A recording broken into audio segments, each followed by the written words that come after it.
The wolf is limited to its teeth and claws in melee combat and usually has to make heavy use of its jump attack in order to do any real damage, or just chomp down on something and not let go. It also has the benefit of an area of effect attack, which is the only way to kill off a lot of the Twilight monsters later on, otherwise they'll simply respawn and revive one another. In terms of music, I really don't have much to say about this one, which is kind of surprising. I mean, the music is not bad by any stretch of the imagination. It's beautifully written and wonderfully performed, and it creates a great atmosphere. But all things considered, it feels kind of like a step down from Wind Waker to me. Once again, there's nothing wrong with the music. It is beautifully written, and all of the music fits the situations, and you may find quite a few memorable tunes to listen to. But for me personally, it just didn't do it for me in this game. Most of the tunes are remixed versions of past Zelda themes, and you could argue that they use that a lot, but it doesn't seem to work as well here as it did in other games. In fact, the most memorable tune that I can remember from the game, ironically enough, is Midna's theme, and that's only because it's so wonderfully awesome.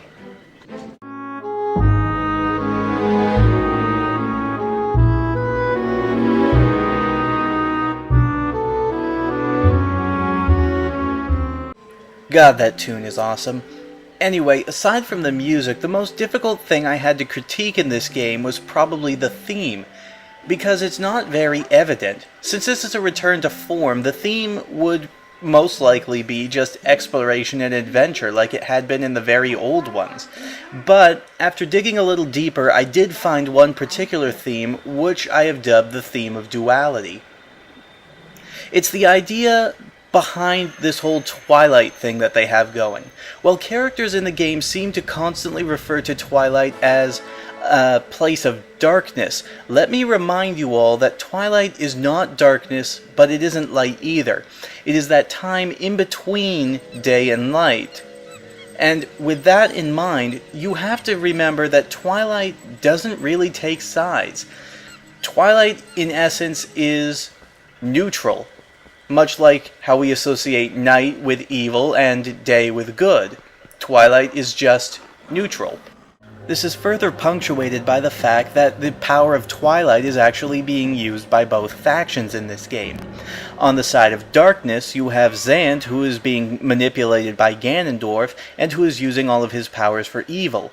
However, on the other hand, you have Midna, who, while initially working to further her own goals, eventually warms up to Link and uses all of her strength, the power of Twilight, I remind you, to help save the world of light. In essence, Twilight is pure neutrality. It has no alignment, and it can be used for good or for evil depending on whoever wields the powers. You can go ahead and say I'm reading too much into this, but damn it, I think it's a pretty cool idea. Now before I go, there is one last thing I need to talk about, and that would be the final battle of this game. Spoilers are pretty much unavoidable for this part, so if you don't like it, feel free to stop the video now, but I feel I need to address this point. Now, I'm not going to deny that the final battle in Ocarina of Time was in fact very epic, and indeed a very good final boss battle overall. But I feel that a lot of people discount the ending to Twilight Princess, and I'm not really sure why. I find it to be extremely epic, and in many cases, much broader in scope. First off, there's the moment when you confront Ganondorf. I'm not going to deny that seeing him sitting at that giant organ at the end of Ocarina of Time was pretty chilling, but here, seeing him sit on the throne of Hyrule with Zelda's unconscious body above him, that is just pretty damn creepy. In fact, it's the type of moment that really just calls for an epic tune to play as he rises slowly from his chair. As such, I shall provide one. And it's so easy when you're evil. This is the life you see. The devil tips his hat to me. I do it all because I'm evil, and I do it all for free. Your tears are all the pay I'll ever need. After that bit of awesome, things immediately take a drastic turn when he possesses Zelda's body and floats around like some deformed spirit, very reminiscent of the Phantom Ganon fights in past games, where you actually have to deflect her magical spells back at her in order to drive Ganondorf out from her body. There's a real sense of urgency here, as you're not sure whether you're hurting Zelda or not. You're not even sure if she'll survive after Ganondorf is thrust from her body. But of course, Ganondorf wouldn't go down that easily, so even after you take him out of Zelda's body, you still have to contend with his beast form, which, while not as threatening looking as the end of Ocarina of Time, is still pretty damn menacing in my opinion. This fight is also probably my favorite part because it forces you to rapidly switch between your human and wolf form, and requires you to use some pretty interesting tactics in order to defeat him, such as wrestling him to the ground in your wolf form and then changing to human again so you can attack the scar on his stomach.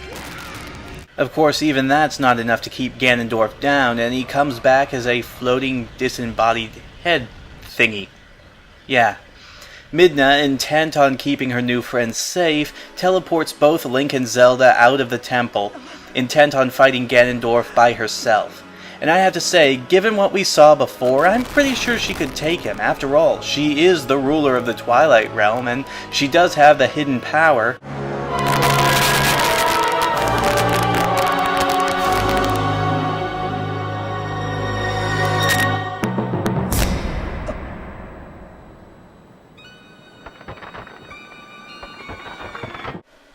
Oh God.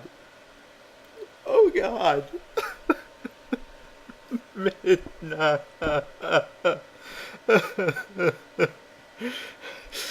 Ganondorf! Log roll! Mendoza!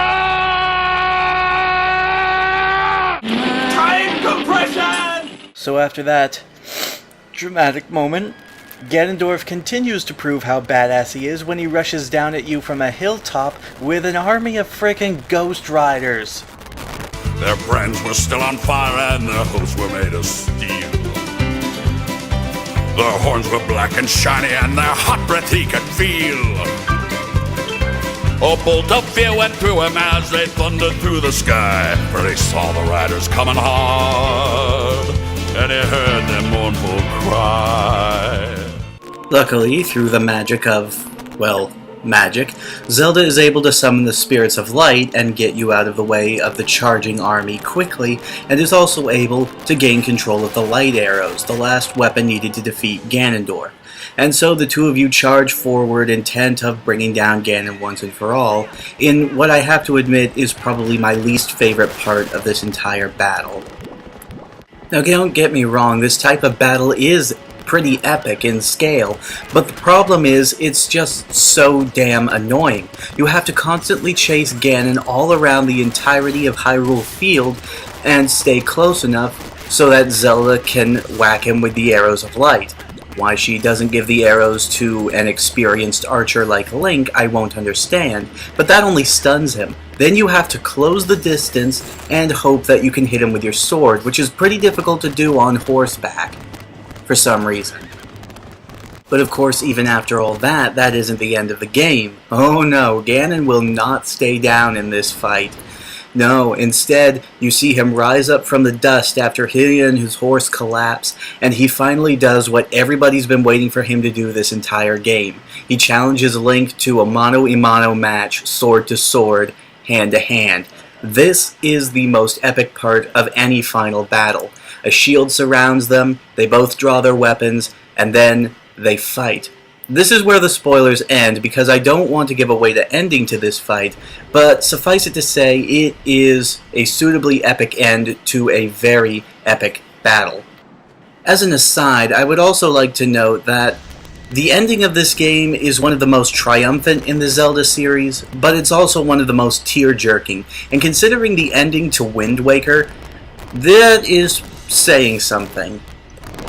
And so this brings a close to my recollection of the Zelda games from past to present. However, we're not quite done yet. Well, it's been great for me reliving all of these great games from years ago and from now. I'm not quite done talking about them. So I'd like it if you could join me for just one more video of the Zelda series, where we talk about Zelda's legacy, its imitators, and its future. I'll see you all then.